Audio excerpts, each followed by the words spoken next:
High রে দুনিয়া রে, হাই রে ডুবাই শহর রে, দালালের মারে সুদি রে। কত সুন্দর সুন্দর কথা কইছস।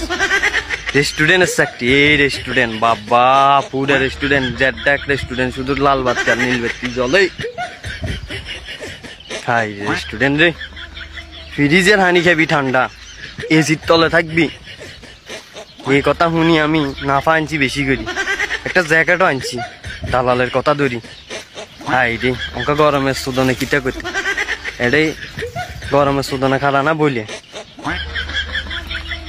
জন রুমে গেলে বেড়ির ধরে ফোন দিলে বেড়ি দেখা গরম, কোনো খানা বানাইতে গেলে দে গরম, কামে কানা কম করলে আর বাবা আয় দে গরম, হারলে গরমের সুদন, বুঝলেও ঠান্ডা ওকে এটাই গরমের সুদন খেতে। হাই রে দালাল রে, ও আল্লাহ, তুই একবার যদি দেশে যাই রে তোর হেডা হাডালামু রে, তোর সুদি দিমু রে দালাল। ইয়ার জীবন জীবন বেগিন খাইয়া লাইছিস, অল্প বয়সে জীবন গান শেষ করে দিছিস। রেস্টুরেন্টের চাকরি আর হেডার চাকরি।